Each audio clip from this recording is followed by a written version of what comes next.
Okay, we talk about big picture things a lot. We talk about inflation, how times are tough for so many families.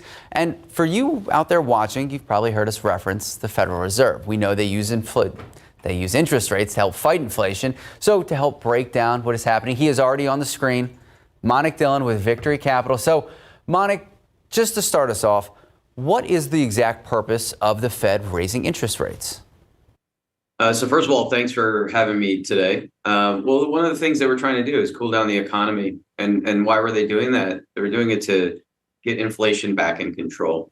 So after the COVID pandemic, when they had the lower rates, basically putting a lot of liquidity and free money out in the marketplace, it pushed prices up. And that became a real challenge for the consumers and the economy. So that's what they were trying to do when they're raising interest rates, is cool down the economy and lower inflation back to their target. So when we raise interest rates, obviously the hope is to bring down inflation, but there are other implications, other repercussions of these higher rates. What are they, and how do the consumers see the alternative impacts? Sure. One of the things is just higher borrowing costs, right? So when the Fed increases interest rates, costs on mortgages increase. We saw them get close to 8% for 30-year mortgages recently. Auto loans get more expensive, and then credit card debt becomes even harder to pay off because those rates go up over time as the Fed increases rates. So not only is inflation challenging for the average consumer, then on the back end of it, it's costing more to borrow money. And that is by design how the Fed cools down the economy, because that causes people to spend less. And then that's how you can maybe get inflation back into control. So it's almost sandwiching families. You have to fight inflation, and then it is more expensive to use your credit card, to get a car, to get a house. Mm-hmm. That's right. That makes sense. So for families watching, what are actions that they can take that they single-handedly can help fight inflation? Yeah, I always talk about it's important, particularly like this time of year, the end of the year and the new year is about to begin. Sit down and create a family budget.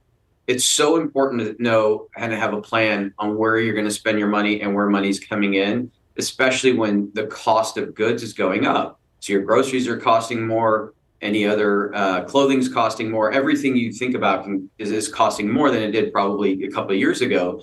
So you have to sit down and say, where am I going to actually spend that money? And part of that is, there's saving for a rainy day, because what we don't know is the higher interest rates, what are they going to do to the economy ultimately in 2024 and beyond? So saving for that rainy day. The other thing is, if you have assets to invest, or you have a little bit left over to invest, or you're worried about the future, being in the market is very important, because trying to time it is going to be very difficult on when the right time is to get back into the market.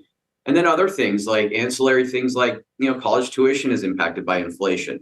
So college savings plans can help you with that over time and things like that. So there's a number of different ways that families can address it, but none of them are silver bullet, of course. Of course. And we know we have a lot of families watching this morning that maybe don't have that much excess to throw in the market or something of that nature. Have there been positive silver linings almost of higher interest rates, higher yields for savings accounts? Yeah, that's definitely one thing that's been a positive for the average consumer. So somebody who might have been just keeping some cash, or, the rainy day fund in cash, now can actually earn a decent rate on it. So whereas cash has essentially become an asset class, if you will, where it wasn't when rates were at zero. And so what's that allowing people to do is actually combat inflation in a way, because it's trying to give them a rate of return to keep up with the cost of goods going up.